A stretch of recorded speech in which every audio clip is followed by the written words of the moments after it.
Good morning, everyone. This is Steve Kramer. I'm the President and CEO at the Minneapolis Downtown Council. Thanks so much for joining us today, this important virtual program about education in the downtown area. We're going to give it just a minute or two for folks to join, and then we'll kick off our program. So just hold on here for a couple minutes. Thank you. Might say if you want to introduce yourself in the chat function, then we'll know some of the folks that are on the call today.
All right, again, welcome. Thank you for joining us. I'm Steve Kramer. I'm the President and CEO of the Minneapolis Downtown Council. I hope everyone continues to thrive through these difficult, challenging times in your way with your professional life and your personal life. I know in downtown we're beginning to see some signs of reanimation, which is encouraging, but we certainly have a ways to go. But thanks for all that all of you are doing to make that possible. We also, with respect to kind of COVID in particular and the impact that that's having on the downtown economy, we continue to collect information. So if you go to our website, mplsdowntown.com/COVID-19, you'll see a collection of information that might be helpful from a variety of standpoints, the public health aspect of what economy is open downtown, just a variety of information. So use that as a resource as you see fit. I'm also joined this morning by Mary Beth Weisberg, who's our Director of Membership and Partnership. And Mary Beth, I think you have a few housekeeping items to go over, and then we'll get into the program. I do. Thanks, Steve. I just want to welcome everybody as well, and thanks so much for participating today. I think it's going to be a great conversation.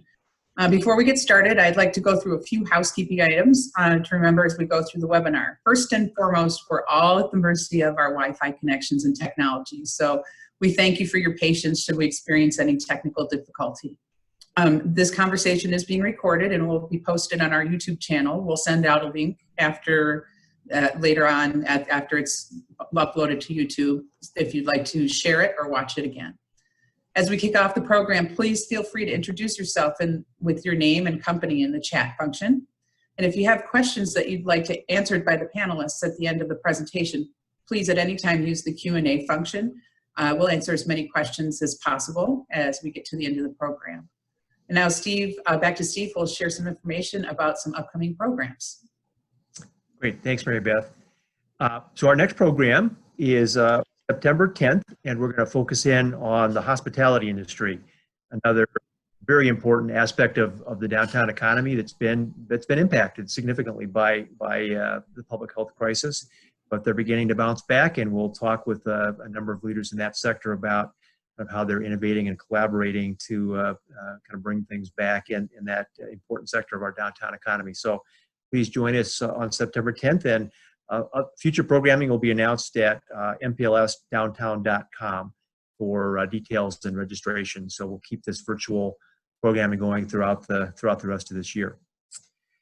As for today, as I mentioned, this is such a critically important topic, and thank you all again for joining us. Education always has been and always will be foundational to the success of our society in general and our economy in particular. And as so many sectors do, just mentioned hospitality, education faces unique challenges in these times. I think it's also important from a downtown economy standpoint to acknowledge that how education kind of navigates these times will also have an impact on how we see some of our downtown office buildings reanimate and people coming back to office. So there's a synergy certainly between education and its important role in our society, and how the approach to getting students back in the classroom will have an impact on other aspects of our economy as well. And we have just a superb panel to talk about all of those issues. So let me introduce them, and then we'll get to kind of a first question that they all will address. Today we're joined by Mary Pat Cumming, who is the principal at the Fair School right here in downtown Minneapolis on Hennepin Avenue. Also, we have Dr. Bob McMaster, who's the Vice Provost and Dean of Undergraduate Education at the University of Minnesota. Not exactly in downtown, but our 2025 plan highlighted the importance of the connection between the downtown economy and the university. So we're delighted that Bob could be with us today. Also, Dr. Gail O'Kane, Vice President of Academic Affairs at Minneapolis College, also on Hennepin Avenue. Dr. Rich Wagner, who's the President of Dunwoody College, a stone's throw from Minneapolis College on Hennepin Avenue. And then finally, Dr. Richard Plum, who's the Executive Vice President and Provost of the University of St. Thomas. And of course, St. Thomas has a very important and impressive campus in the middle of our downtown.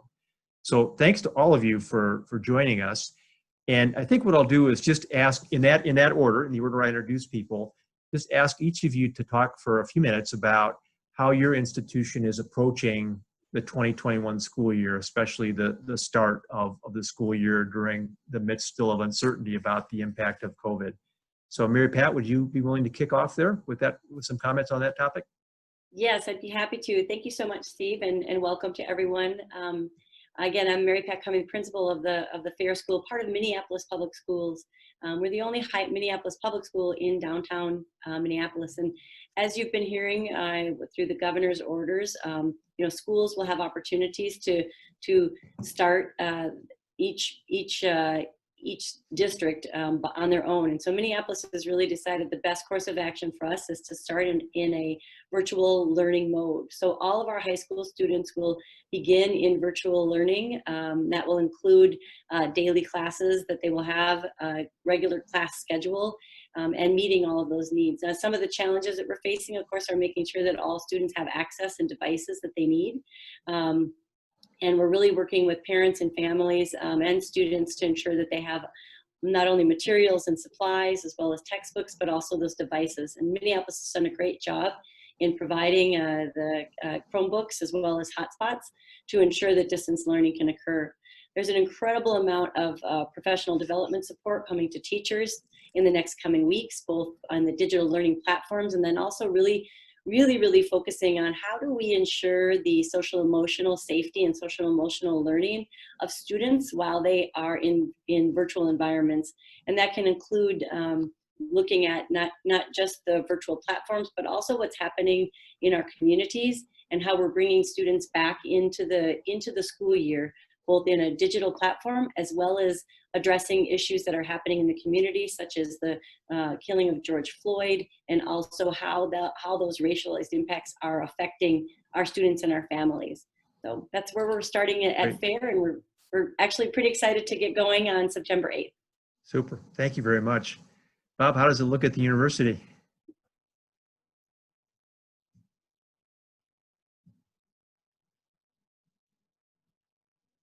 Dan, are we able to bring Bob in?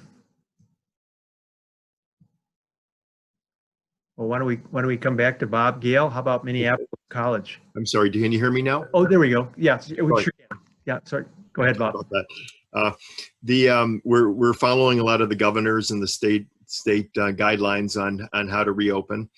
We're allowing staff to come back to work only if they have to. So we're not insisting everybody comes back into the university, and in fact, probably a limited set of faculty and staff will be back on the campus. We are bringing the freshmen back into residence halls. The state guidelines allow us to do that, even have 2 students per room. And so there'll be a large number of students returning into our dormitories. We're asking students to be cautious. before returning for 2 weeks before they come back.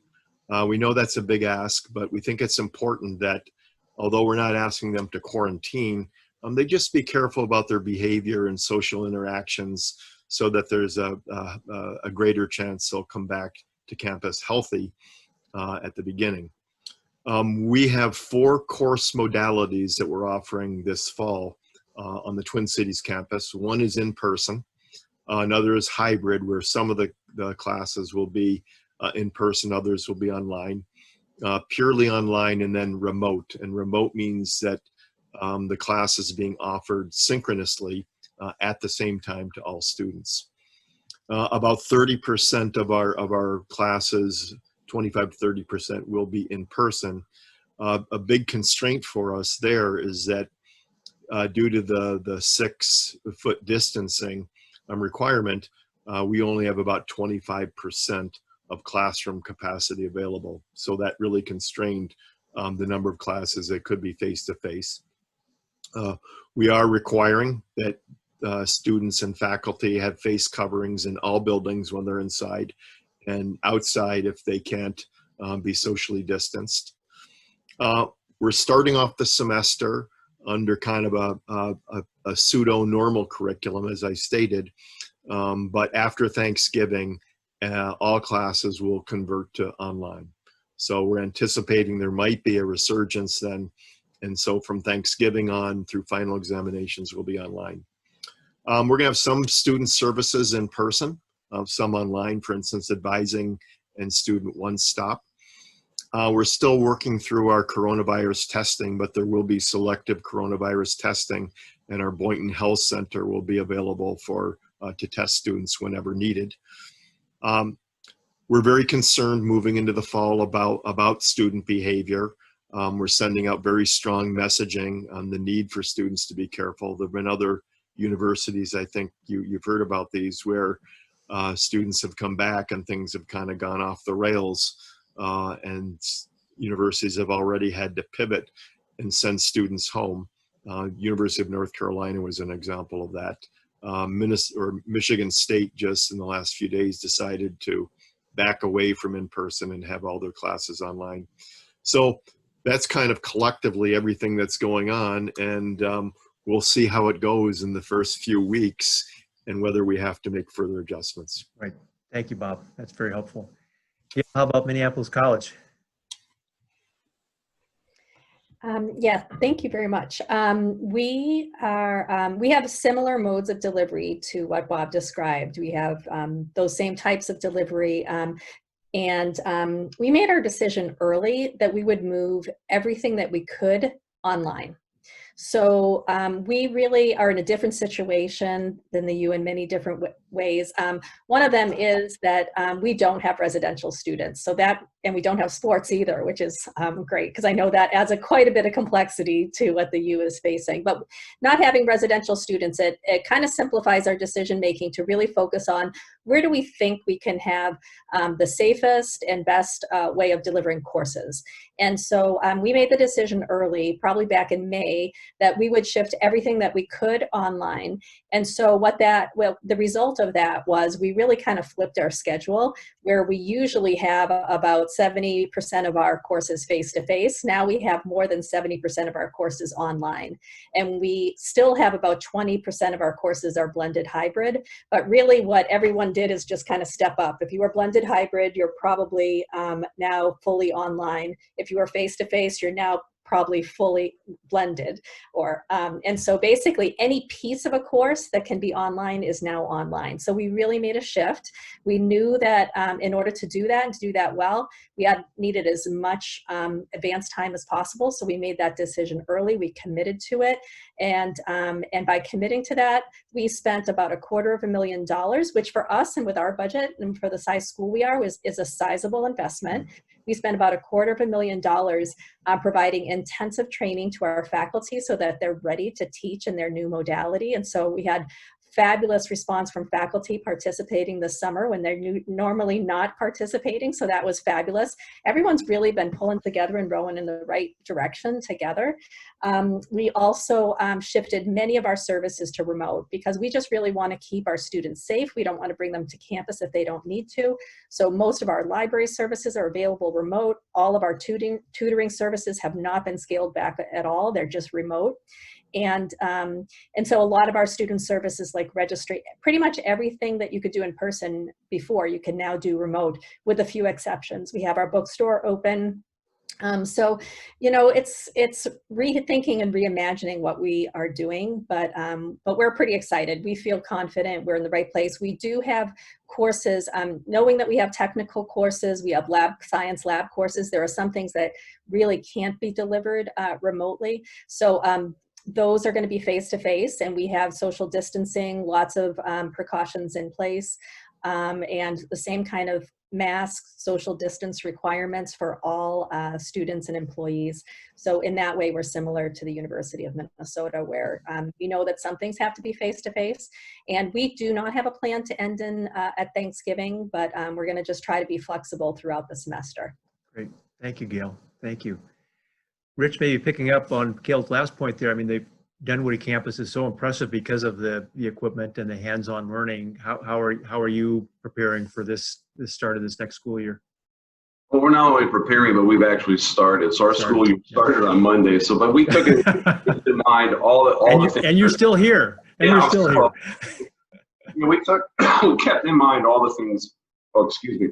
Everybody's talked about so far. I mean, obviously, our biggest focus was keeping students and faculty safe and migrating what we could to be an online, but it's hard to weld, it's hard to wire circuits, it's hard to operate machine tool, etc. Remotely. It can be done, but our faculty were really wanting to get the students back and get the hands-on component as best we could. So we've done a lot of the same things that everybody's talked about. Obviously, we have smaller class sizes. We have to social distance. We're wearing masks.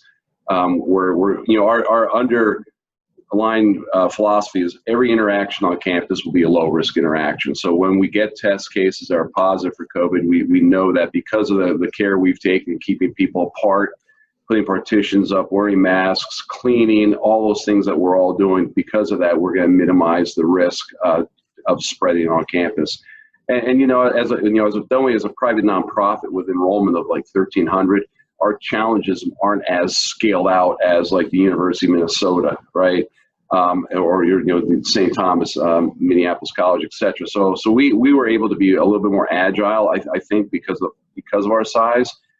So far, I would tell all my colleagues, so far so good. Students that I've talked to are very happy to be on campus.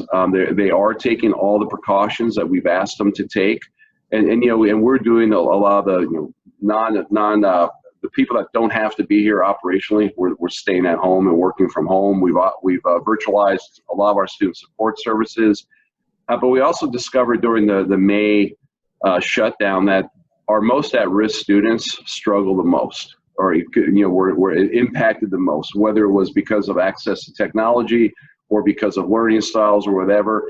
We're getting in the way of the challenges. We wanted to have some in-person support for academic students that needed additional academic supports. We've added some things on campus to support those needs, especially in small groups. Again, social distancing, and it's like all of our colleagues in here know it's added a lot of cost, right? Because we have to make sure we have enough faculty to teach more classes because the classes are smaller and spread out.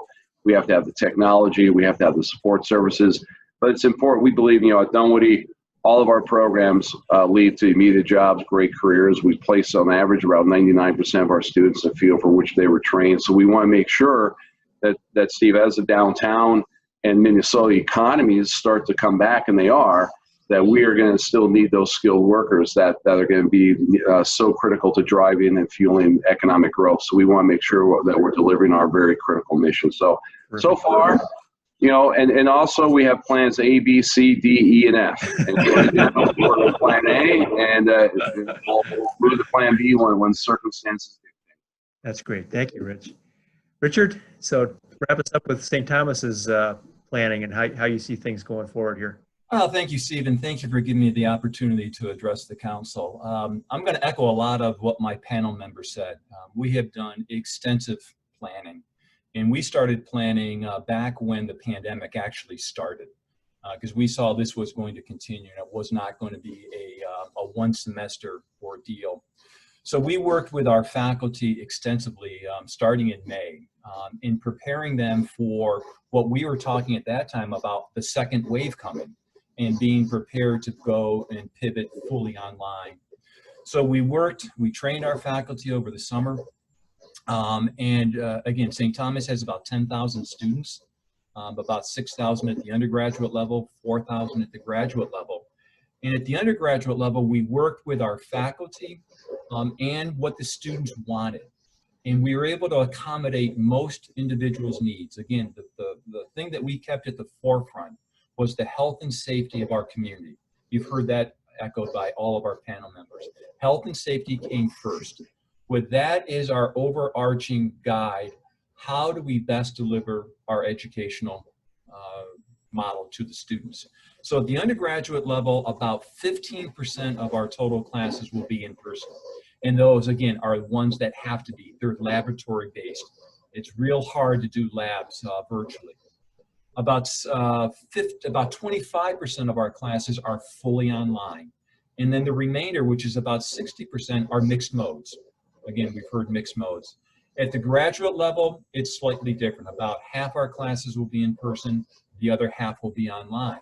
Now that's a higher percentage of in-person classes, and a good chunk of that is coming from our School of Law, which is based in our Minneapolis campus. The School of Law is offering over half their classes in person, and they believe that's the best modality to give that education. The other thing that we've done is de-densify our residential halls. We have a high capacity to keep students on campus, but we've scaled that back quite a bit. So we'll only have just over 2,000 students living on campus this fall, which is a far shorter number than we would normally have. But again, we think that's the best way to approach. We too have appealed to our students, all for the common good, that it's not just you. We can stay open as an institution if you protect others. And you can protect your fellow classmates, your faculty, and your staff if you wear a mask, if you social distance. So it's not just about you. So we're appealing to our students. And I think what we've learned is that it's going to be, a lot of it will depend on our student behavior. And again, we know the schools that have already had to pivot after 1 week, and it's the parties off campus. So it's the non-residential students and how we appeal to them. The other thing that we did is we learned from the spring semester, we gave our faculty 4 days notice to go from 97% of our classes were in person. 4 days later, everything was online. We've given our faculty a long runway this fall to prepare. So even though we are preparing for in-person or mixed mode, we're ready to pivot if we need to. Great. Thank you, Richard. So let me actually kind of build off of that and just throw it open to any of the panelists to comment further on the learning from spring to fall and how you've engaged faculty, what kind of reaction you've gotten from faculty, from students, from parents, just kind of how prepared are your stakeholders for moving forward in the way that you have described here. And I guess a little bit to Rich's point, what will trigger plans B, C, D, and E? Anyone want to just offer some thoughts on that, and we'll just see where the conversation goes on that topic. Well, since I started there or finished that, let me jump in. And again, I think what we're all aware of, there is a difference between online teaching and online learning. It's one thing to give faculty just a very short notice to put their class online. The modality of teaching on or doing online education is very different than in person. So working with faculty over the summer, I think, is critical to enhance student learning going forward. So that's something that we spent a lot of time and a lot of effort on, was realizing the modality required a different way of approaching classes. I can jump in as well, Steve. I would say, granted, the other panelists on here today are primarily higher ed. All right. What we found in high school is that we had students who were taking, being able to shift their learning to 12 o'clock, midnight, 2 in the morning, and still getting the work done. And I think one of the things we've really been trying to embrace is the fact that we really can't go back. Even when we come back in person, if we come back and do school the same way that we have always done it traditionally for hundreds of years, we're missing an incredible opportunity at learning. Learning for us as educators and for students and how they're actually accessing their education.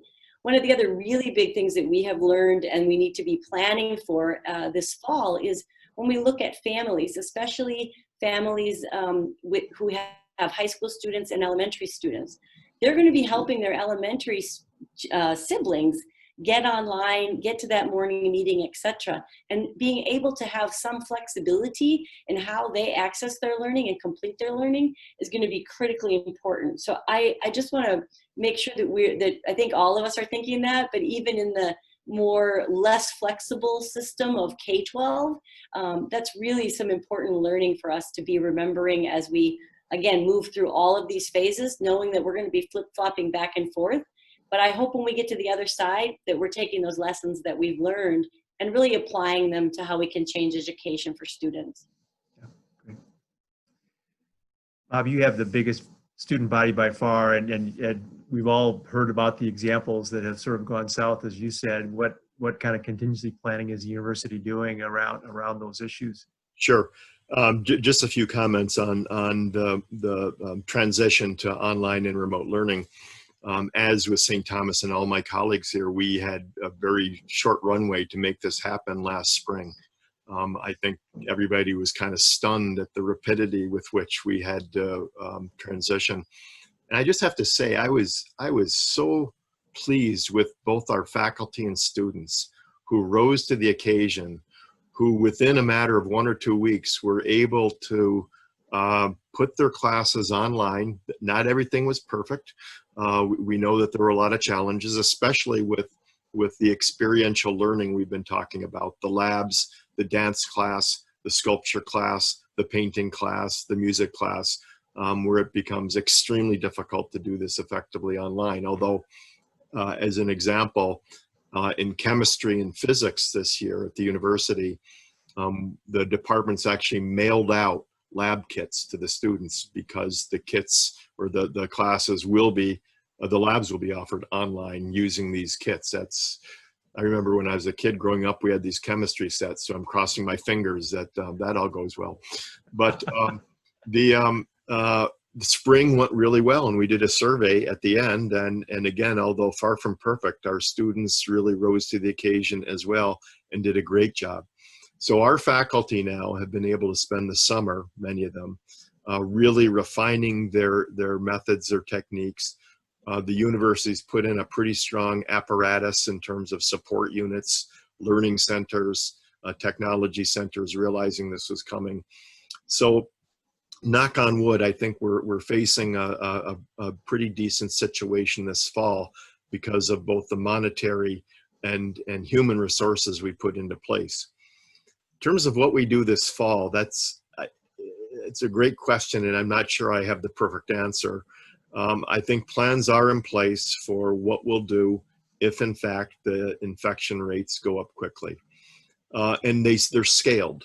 So at one level, it's converting our courses as we did to online. At another level, it's sending students home, as we had to do last spring from the residence halls. Fortunately, we don't have any study abroad this fall. We've canceled study abroad, and that was a major difficulty for us in the spring, as we had to bring 800 students home from all parts of the world within a matter of weeks. whether we would keep the campus partially open, I think a lot of it's just going to depend, again, to Richard's point, on student behavior. And we're doing everything we can to get students to realize that, again, it's not just them, it's affecting their students, other students, and the ability of our campus to keep 48,000 students in place. Yep. Yep. Gail or Rich, any comments on this kind of general topic? Just add a couple of quick thoughts. One is, I think Gail brought it up during her opening comments about training, and that was something that was really critical, that you really had to educate people on, some people grabbed the online piece and just ran with it, and others just need the help. So, like everybody else in here, like we took 8 days. We were in the middle of spring break when the U decided to cancel classes, and they're kind of the flagship. So once they sent everybody home, we were all like, I guess we're all sending everybody home. So we were in the middle of spring break, so we were able to extend to the week. The other thing we did was we met virtually with our academic leadership every day to talk about, what are we hearing from our students? Because, we learned a lot of things they like flexibility, but they also like structure. They want to know, what are we going to accomplish this week? What are the expectations of me throughout the week? Do I have to be at all these classes synchronously? Can I go asynchronously? And then, so we would all give tips to each other to help make the experience better. And I think like Bob said, we surveyed our students post the semester. We got, a lot of really good feedback from our students. And along the way, most of the comments we got too were about how pleased students were that we were willing to do all this work to keep them on track, on their educational track. Because our goal was, we have students who are graduating in May, we're ready to go to the workforce. We have students who are expecting to graduate a year from May, School of Engineering students who might be 2 or 3 years out, that we wanted to keep everybody on their academic timeline, and we made a commitment to doing that. And the training went on. We used the summer, and we used all those best practices to make sure people had what they needed. And it's like you said, it's all of a sudden we went from a strat plan that said we'd like to be teaching virtually to some specific national markets in our bachelor completion programs in the next 3 to 5 years, thinking about how are we ever going to be able to migrate things online and all the things we have to learn about. And it's like I told the board of trustees, we accomplished that part of the strategic plan in like a week and a half right now. And there's a lot more work to do on quality and those sorts of things. But it is amazing the resilience of our faculty and all of our employees in higher ed, because they care so much about our students, and the resiliency of our students, the way they responded. And we are a very didactic institution. Our students learn hands-on. They're tactile. They want to be hands-on. So it was really an incredible experience to watch how in the midst of this crisis, a lot of the best of us came through. That's great. Gail, how are your stakeholders reacting to your plans? So first of all, of course, our major stakeholders are students, and kind of the proof is in the pudding. And I will say we were really happy that our students' course success rates did not change after transitioning to remote. So when we look back at our course success of our students, it was as good this spring as it was the prior spring. And the opportunity gap did not increase. And in fact, there was a shrinking of the gap in GPAs that happened during this past spring. So that was awesome. Speaking about our other major stakeholders, we couldn't do it without our faculty and staff. And I just think that one thing that's been so important, I think it's important in any organization to think about right now, is, connect. We don't want to social distance. We want to physically distance. And we want to do the opposite of social distancing. And that's what's happened at our institution. I think, one of my deans, I was commending him on how great things are going operationally in his area. And he's just said, we've become more of a team through this. And he said, I think we're going to be better coming out of this than we went going in. And that is my mantra about this whole thing. If we don't learn anything from this, we are in the wrong business. If we've been learning, we will approach this as a learning experience. And I have grown as a person. I hope I've grown as a leader. I've seen amazing growth across the board in our organization. And I think a big part of that is just making sure employees know you care. And one of the things that seemed to get the biggest response from the faculty that I work with, and I oversee about 250 faculty, is just frequent and personal communication. So I just kept them, almost daily communication for a while there. There's just so much uncertainty in the world right now, and certainly uncertainty in our workplace where we're doing things we're not used to doing. Our students are uncertain of what's going to happen to them, like, with the low-income students we serve. There's just so much uncertainty and challenge. I think it's just one of the things I heard the most positive feedback from our faculty on was that they just were kept in the loop, and we kept letting them know what our thinking was, because what I was experiencing was the world was moving so fast there for a while that you could, even from a close colleague, be a day off in a meeting and the world could have flipped upside down. Like, now we're doing that, now we're completely going online. Yesterday we weren't, right? So just really keeping people in the loop in real time. I think employees realize that, we care about them. We're thinking of how this looks for you. And I think the other piece was in addition to those written communications, we met with our faculty twice a week throughout the spring. And that was an open meeting to anyone on our curriculum committee and anyone on our faculty shared governance. In the summer, we opened that up with the agreement of our faculty shared governance. We opened that up to all faculty and met weekly with our faculty online over the summer. And at first we had agendas, and then we were just meeting. And we had social gatherings too, and Friday afternoons where people could come in and stop in and just talk about how they're doing. Yesterday, we had our in-service for faculty, and oftentimes our in-services are thinking about how do we help our students. And our in-service yesterday was about stress and mental health, and it was a little bit about our students, but honestly, it was by a psychologist that we work with that also works at North Point and the title of the session was Trauma-Informed Higher Education, I think it was. And we ended up talking about neuroscience and the neuroscience of stress and how to deal with stress and some mindfulness practices and other practices. It was really more about employee self-care. And I wasn't sure how that would be received, but if faculty in the chats were just like we have right now, we're saying, this is what I need. I think That's we have great. to realize and acknowledge the stress that our colleagues are going through, especially if they're parents.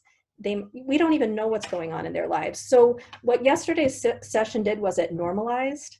If you're having a hard time, that's okay. A lot of us are having a hard time. So I think that communication, caring, connectedness is what our employees need. And because of that, they just stepped up. They were like, you're thinking about us, right? You're not just trying to like meet your bottom line. So I think in any organization that's important. In our context, shared governance is an important thing. If you're working in the private sector, you have your own way of thinking about that. But for us, there's an expectation of our employees that they're going to have a seat at the table with decision making, and students as well. And so we've been making those connections with students too. So, that's some of the things that we've been thinking about. Yeah, super. Thank you, Gail. And some of your comments kind of led me to my next general topic that I wanted to throw out to anyone who wanted to respond. And you all commented on how you had to make kind of sudden and quick changes in the spring, had a little more runway to plan for the fall, though still in a climate of uncertainty. But is it too early yet, or can you begin to discern kind of long-term changes that are just going to change the way that either K through 12 or higher ed is kind of an ongoing basis, kind of ushered in by this period of time that we're experiencing? Any thoughts or comments on that topic?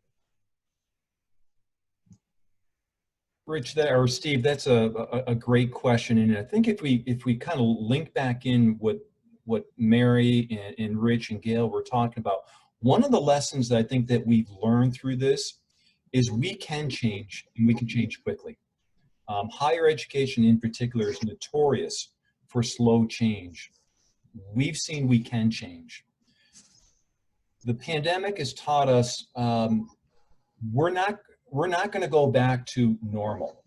There will be a new normal, which is going to be different from that pre-COVID normal. There's going to be more virtual. It's going to be a combination of in-person and digital platforms to give students the flexibility to do a residential program or to do a program online, or to migrate between the two based on where they are, what their needs are, and the cost associated with it.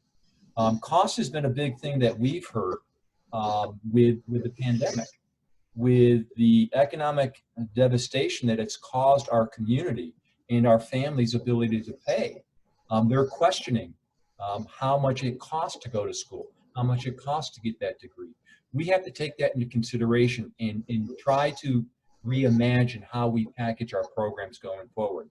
I don't have the answers yet, but we know there's going to be a new normal coming out of this.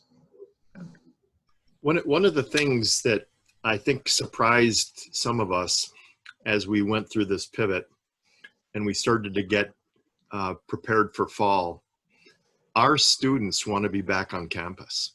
There was a sense, well, students will be delighted about this. They'll love online learning, and we can close down our residence halls, and we're kind of out of the business. But what we found is almost to the student, they want to be back on campus. They want to be engaging in the activities.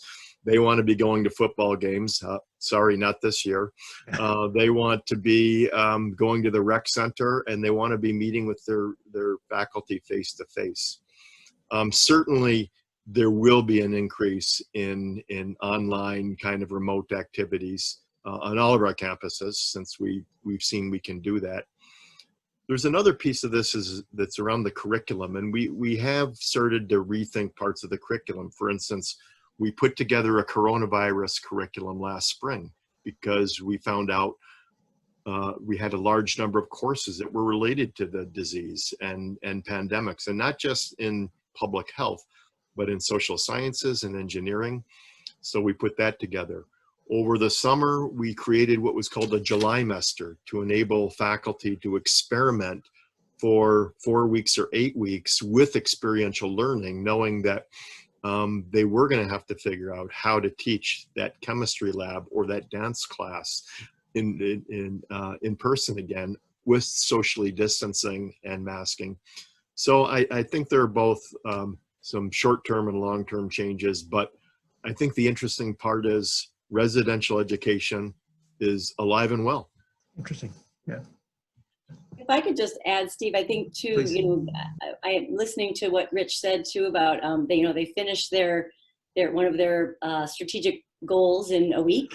I think we have to be thinking too about the things that we never thought were possible. Like, I'm just thinking about every student in Minneapolis Public Schools having a device. That we couldn't do that before. We just couldn't do it. And all of a sudden, we now can do it. So there's so many things in policies and procedures that when we really start to examine them, we have to be questioning, like, why are we consistently doing the same thing that we have always done? How is it that we can change things not only for our students and families, but for our teachers too?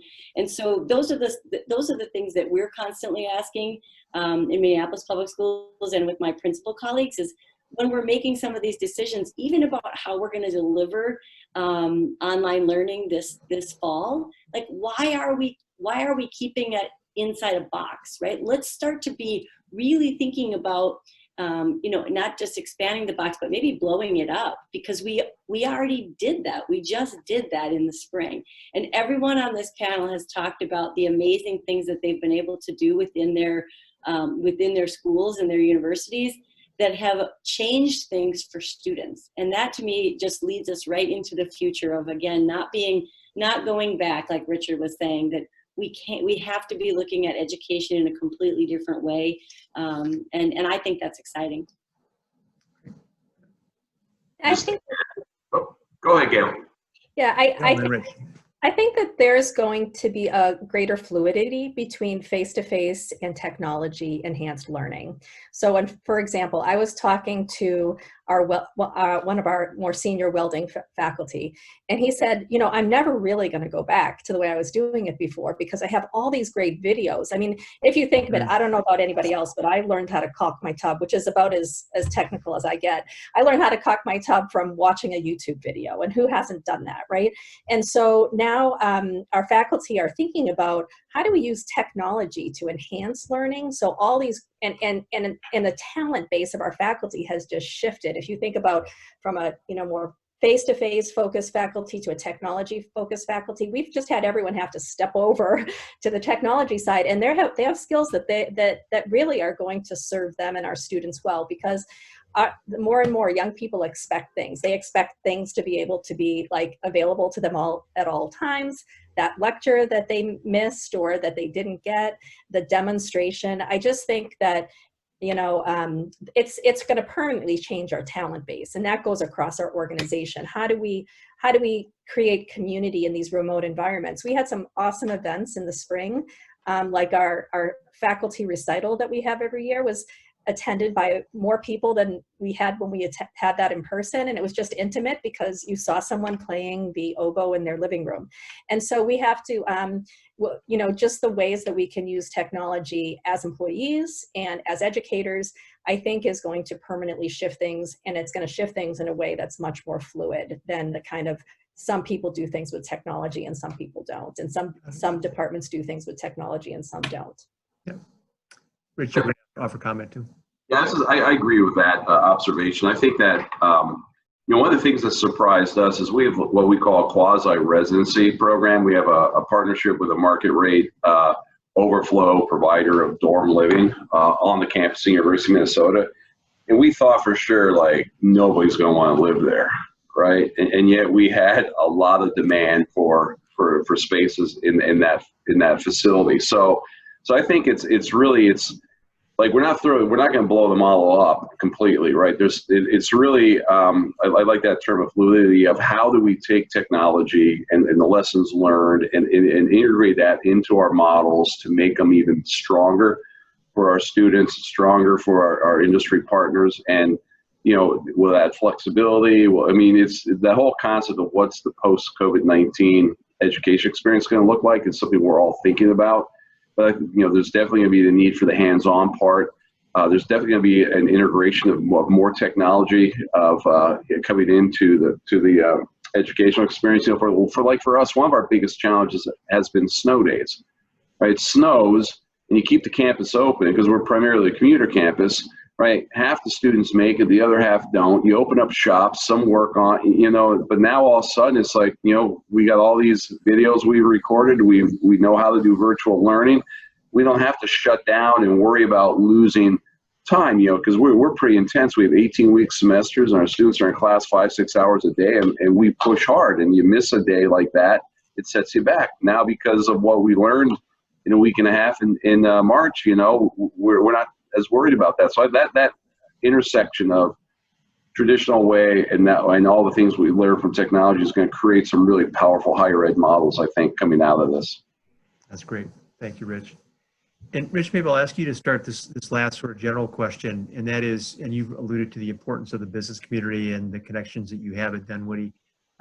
In this time, how can the business community best help, or what are your expectations of the private sector and kind of advancing your mission? We've always had really wonderful, enjoyed great partnerships with the industry, private industry, because we need equipment. And, as a private nonprofit, our Capital X budget is a lot of things that are donated to the school. So we've really enjoyed great partnerships with business and industry. I think it's kind of the same thing we've always had. What we need now is what are they looking at post-COVID-19? Some of our industries haven't changed that much. I mean, they're always changing because of technology, right? I mean, so they're not static, but manufacturing still needs people manufacturing, right? But some of our industries are going to change because of, they closed down and they migrate and they use the same kind of technologies that we had. So help us make sure we're preparing the technology savvy, with content specific expertise in your field, what you need coming out of this to drive your businesses forward and your industries forward. So continue to provide us with the input we need to build programs that meet your needs. Great, thanks. Other comments on that topic? Certainly, the business community is critical for our students and their internship opportunities. We have a large number of majors that have an absolute requirement for an internship, many others that have a highly recommended internship. And the business community plays just a critical role there in providing opportunities for these students. And it's probably been much harder over the last 6 months to provide those opportunities, but it's really important. And coupled with that are the opportunities for mentorship, because again, many of our programs rely on mentorship, the mentorship capability of the private sector. Another piece of this is through philanthropy. And of course, it's going to be a tough time for philanthropy nationally, but that's really important to grow and enhance our scholarship dollars for undergraduates to make our universities accessible for low-income students. So that's another piece of it. So there's a variety of ways where I think the interaction with the business community is critical for the health of our institutions. Great. Thanks, Bob. I just want to follow Bob up on that because I was going the same direction, but obviously at a different level. So I know that for us here at FAIR, one of the most important things that we can do is to be able to provide students with career shadowing and job shadowing opportunities, especially for students who are students of color, Black and brown students, and Indigenous students, so that they can actually see themselves in jobs and careers that they may never have been exposed to before. So that really is a critically important part for our work here at FAIR, that students have those opportunities, and that the downtown community and the business community is perfectly set up to start to build that talent pipeline and to actually engage students at a younger level, even before they get to the university, because they may not know what they want to do, but once they're exposed to something that, you know, drives a passion, that just creates that creates the pathway for them for their future. Thank you. And Richard, a couple of your professional schools are right here in the heart of downtown, so I imagine that relationship is central. I'm going to echo what Mary, Bob, and Rich just said. Hands down, we absolutely rely on the partnerships of the business community. Our Doherty Family College, which is our new 2-year college that we set up to help some of our students who are most disadvantaged. They rely on an internship. We have 300 students that we have to find internships. Our School of Law is graduating students, lawyers that need mentoring. Our School of Education, absolutely. Without the partnerships of downtown, our students will be at a great disadvantage. Yeah, great. Neil, I imagine you echo that, so I want to give you a chance to comment if you'd like to. Yeah, everything everyone said is absolutely true for Minneapolis College as well. I will say that, to the extent that employers are open to tele-internships, I don't know what the word for that would be, virtual internships, that's the way we're working right now. And learning how to work that way and be a part of a team in this environment, as people said, we're not going back. After the pandemic, most companies aren't going to go back. People either like working remotely, companies are finding there's a huge productivity when people are working remotely. Right. So I just think that's just going to be part of our future. And so if employers are thinking, oh, we don't know if we want to do an internship because, it would have to be a tele internship, we say, bring it on. We would love that. Right. And more than that, so first of all, for all our students, like many of us have younger students, they are probably more ready than us to do what we're doing right now. They know technologies. My son keeps saying, why are you using this? Why aren't you using this other platform that we're using? So they have something to teach us. And, I wouldn't want to end this seminar without recognizing the other major pandemic that's happening has been happening in this community, and especially in Minnesota and Minneapolis and the Twin Cities for years, since we began, is the gap in opportunity. And so we have students at Minneapolis College that have experienced racialized trauma their whole life, and more and more of your employees are aware of that and want to connect and find a way to give back. And so job shadowing connecting with our employees through tele-internships. You know, we have to really double down because the pandemic of COVID is going to hit many of our Black and Brown and low-income students and Indigenous students harder than it's hitting others. So we hope employers see that it's more important than ever to partner with organizations like ours that really serve so many students that really want to be part of this community, have something huge to give. Our students are amazing and innovative, and we just want to continue to connect those students with the opportunities in this community. And if we don't, we're not going to make the progress we need to make as a community. So let us know if you want to partner. We are here. I want to thank Hennepin Healthcare. I saw they're here. They're still opening their doors to our clinicals for our nurses. M Health Fairview also, wherever it can, is opening their doors. So many are opening their doors, and we want to thank you for that. Well, Gail, thanks for raising that point. I don't know a single company, certainly not a single member of our organization, that isn't going through a period of deep reflection about the events that have occurred in our community and how we can sustainably respond to that to kind of move the dial. And I think as you know, the downtown economy reanimates, the direction you suggested is something we should all emphasize. So thanks for raising that.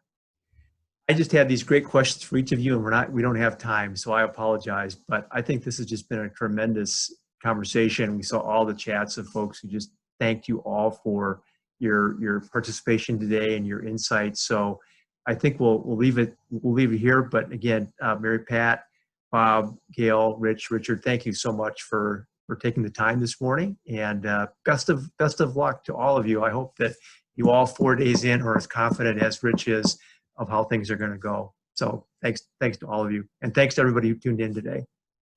Take care.